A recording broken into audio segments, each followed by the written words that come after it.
en défiant l'ignorance, source de sous-développement. La démarche des experts vise à sortir l'enseignement supérieur africain et malgache des sentiers battus dans ce monde où l'excellence et la qualité sont des valeurs de plus en plus exigées. La question du rôle que l'enseignement supérieur et la recherche peuvent jouer, non pas de manière cosmétique, mais pleinement pour faire évoluer rapidement l'Afrique dans la maîtrise de ses autoroutes, de concert avec l'élite politique, devrait nous interpeller avec acuité en tant que professionnels et animateurs de ces secteurs. Pour le CAMES et les États membres, il faut aller vite et bien dans la réflexion. Mesdames et messieurs les experts, vous devrez explorer des pistes, des approches et des alternatives qui, tout en restant en phase avec la mission première de notre organisation, ne s'écartent pas des attentes des enseignants et surtout des attentes de nos populations. Pour un CAMES davantage compétitif, les experts ont également passé au crible les 7 axes du plan stratégique du CAMES et les projets innovants qui le structurent en matière de recherche. Le projet d'organisation d'une table ronde de partenaires techniques et financiers déjà soutenu par le président gabonais Ali Bongo Ondimba qui croit en ce plan refondateur pour le CAMES et par effet induit pour les universités et centres de recherche des pays membres. Nous rappelons que c'est le Premier ministre béninois qui a ouvert ses assises, les temps forts de cette activité du CAMES avec Patrick Simangoy de notre rédaction. L'éducation est l'outil le plus important pour doter les peuples africains des connaissances, aptitudes et attitudes nécessaires pour leur permettre de conduire cette vision. Il faut un enseignement supérieur de qualité si l'Afrique doit générer des solutions endogènes pour faire face à ces défis parmi lesquels la participation effective à l'économie mondiale du savoir. Cette 30e session ordinaire du Conseil des ministres du CAMES, vieux de 45 ans, a constitué à tout point de vue un moment capital dans le cycle annuel de son fonctionnement. J'ai la conviction que le tournant que célèbre cette 30e session sera une aubaine pour marquer un départ nouveau du CAMES par une prise de décision innovante, voire par une rupture dans la continuité.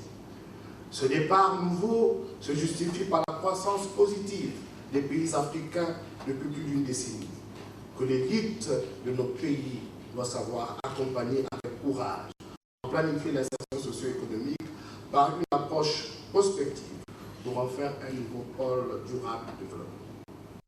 Pour y arriver, de nouvelles valeurs telles le partage, l'économie du savoir, l'excellence, l'éthique et la déontologie, la bonne gouvernance et les réseaux d'action pour éviter l'isolement doivent être pris en compte. La contribution de l'Afrique à l'économie du savoir n'est que de 2%. Dans ce schéma, l'Afrique du Sud représente à elle seule 0,5% de la production du continent. En termes d'innovation appréciable par le nombre de brevets, l'Afrique reste en queue de peloton avec 0,1% de demande de brevets au niveau mondial. Le classement mondial des universités positionne la meilleure université et donc la première à la 113e place. Il s'agit de Cap-Town. Le rôle de veille stratégique du CAMES mérite désormais d'être valorisé et accompagné par les États. Il nous revient d'apporter les réponses idoines pour que le CAMES joue pleinement son rôle en matière d'harmonisation des politiques d'enseignement supérieur, notamment avec le passage au système LMD, de promotion des enseignants et des chercheurs, d'implémentation de l'assurance qualité, d'accréditation des diplômes et des établissements. Le Bénin s'honore de nouveau d'abriter cette 30e session ordinaire du Conseil des ministres du CAMES, outil commun d'intégration régionale en matière d'enseignement supérieur en Afrique. Le CAMES, à travers ses organes de gestion, doit orienter davantage nos universités et nos enseignants, non seulement vers l'excellence et la performance, mais aussi vers la connaissance de leurs droits et devoirs pour une bonne gouvernance dans nos États. Le CAMES se veut une institution leader et d'intégration dans le renforcement des capacités des systèmes d'enseignement supérieur, de recherche et d'innovation en adéquation avec les besoins réels de développement socio-économique des États membres. La signature entre le secrétaire général du ministre de l'Enseignement supérieur de Guinée-Conakry, Abdoulaye Diakité, et le secrétaire général du CAMES, le professeur Bertrand Mbati, du protocole rentrant dans le cadre du PRED, le programme de reconnaissance et d'équivalence des diplômes qui se tiendra en novembre 2013 à Conakry, est allé dans ce sens, tout comme cet accord signé entre le ministre tchadien de l'Enseignement supérieur, Dr Adoum Goudja, et le secrétaire général du CAMES pour l'organisation en N'Djamena de la session des comités consultatifs interafricains en juillet 2013. Sur le plan local, la Poste gabonaise, toujours plus proche de sa clientèle à travers sa filiale Monda Express, la campagne de sensibilisation sur l'implantation de ce produit a eu lieu le week-end dernier en présence de notre reporter Cyril Bertrand Ngalicourt. 2 sites ont été choisis pour la sensibilisation sur l'implantation de ce produit Monda Express. Le marché Mamboué est celui de Petit Paris pour toucher le plus grand nombre des usagers, ponctué par les animations des agents commerciaux du produit et des partenaires agréés. C'est une joie d'être en collaboration aujourd'hui avec la Poste gabonaise parce que ça nous permet d'être reconnus par la population et ça nous permet aussi de sortir un petit peu de l'informel. Une grande fierté, en joie vraiment d'être partenaire avec la Poste. Les gens qui ont un doute d'envoyer d'argent, c'est M. Sako. À partir de maintenant, il peut venir, vraiment s'officialiser par l'État. Le Monda Express est un produit de transfert d'argent moderne par la Poste, simple, rapide et moins cher. Pour Anissé Mbandinga Moulungi, chef de service commercial du Monda Express, les objectifs et les motivations de cette campagne de proximité sont nobles. Les moyens techniques utilisés pour satisfaire au mieux la clientèle sont réunis. Nous utilisons les technologies de l'information et de la communication pour effectuer nos opérations de transfert d'argent. D'autre part, nous disposons d'un système de transfert d'argent par téléphonie mobile dont la déclinaison est le Monda Express mobile. Celui-ci nous permet de servir les zones les plus reculées. La Poste gabonaise, dans un souci de mieux servir ses clients, annonce l'ouverture dans les tout prochains jours d'une agence Monda Express au sein du marché Mamboué. Dans le septentrion, le rituel a été le même, 45e anniversaire, placé sous le signe de l'unité en présence du membre du bureau politique Raymond Ndong Sima, David Soumeya, Alain Sergeyenne.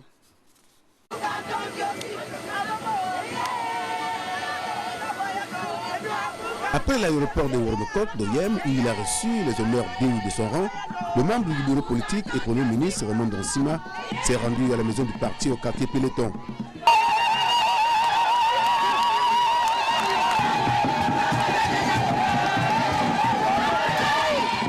La mobilisation était de taille. Les militants du département du Wolé ont témoigné une fois encore leur fidélité aux idéaux du parti et leur engagement à soutenir l'action politique du président du PDG et chef de l'État, Ali Bongo Ondimba, en commémorant avec faste et ferveur, sous le signe de l'unité, les 45 ans d'existence du PDG. Au cycle des interventions, le secrétaire communal du PDG a invité les PDGistes du Wolé à se détourner des idées malsaines et des batailles des clans et de rechercher dans un nouveau pragmatisme la mobilisation de toutes les forces.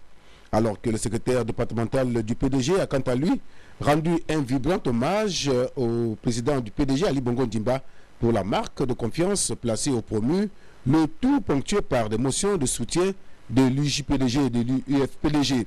Au nom de ces distingués, le membre du bureau politique de la Fédération du Wolé a demandé aux siens de taire les querelles et considérations stériles et d'accepter la nouvelle configuration du PDG dans la province. Nous sommes membres du bureau politique aujourd'hui.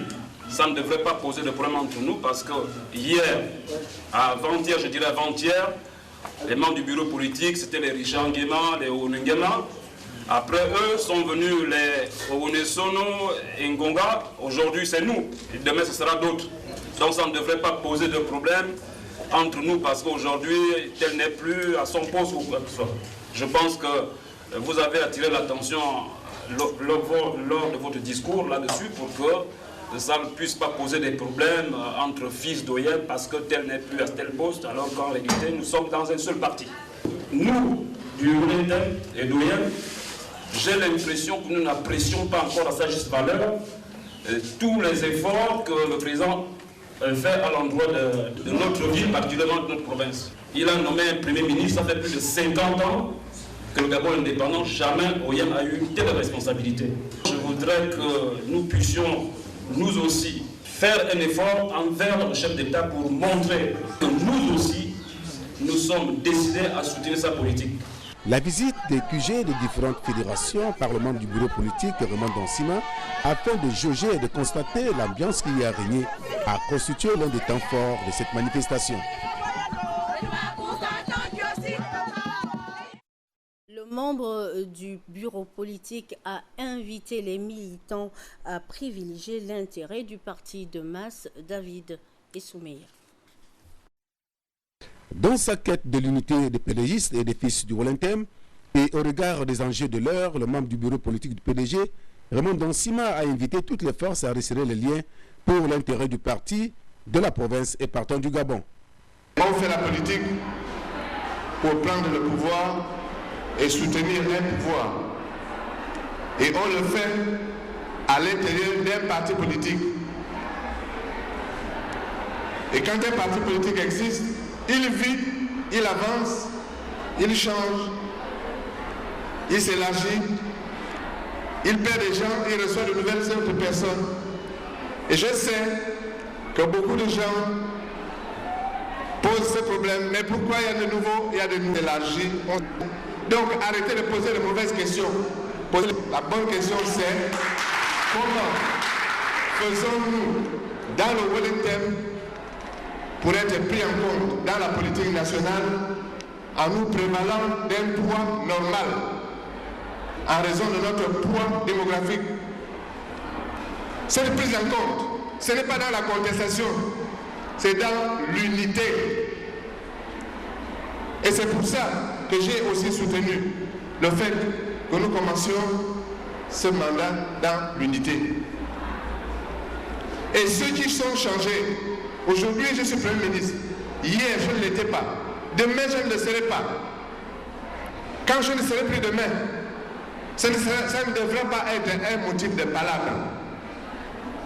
Parce que la vie politique change, évolue. Et nous avons pris la mauvaise habitude dans notre province du double langage. J'ai dit une chose le matin et le soir j'ai dit autre chose. Dans la journée je dis ceci, la nuit je dis autre chose. Finalement, plus personne ne nous prend au sérieux parce que nous n'avons pas de parole. Personne ne peut dire je mérite ou bien je ne mérite. Ce sont les autres qui nous voient, qui disent que nous méritons ou nous ne méritons pas. Mais ce que je pense à rien du tout et qui profite en général à d'autres personnes qu'à nous-mêmes. La célébration de ce 45e anniversaire du PDG à Oyem a été marquée par la grande marche de soutien pour l'unité du parti et de soutien au plan stratégique Gabon émergent. Irak, militants et autres sympathisants ont battu le bitume de la maison du parti au quartier Peloton jusqu'à la place de l'Inquête d'Oyem où on assistait à une véritable démonstration de force. Un panorama qui illustre parfaitement que le président du PDG, Ali Bongo Ndimba, peut toujours compter sur les pédégistes du département du Wole pour des victoires à venir, le maintien de la flamme et de la suprématie de ce parti de masse dans la province et sur l'échiquier politique national. L'information continue sur Gabon Télévision 23h. Paulin Afou, merci pour votre attention. À demain 20h.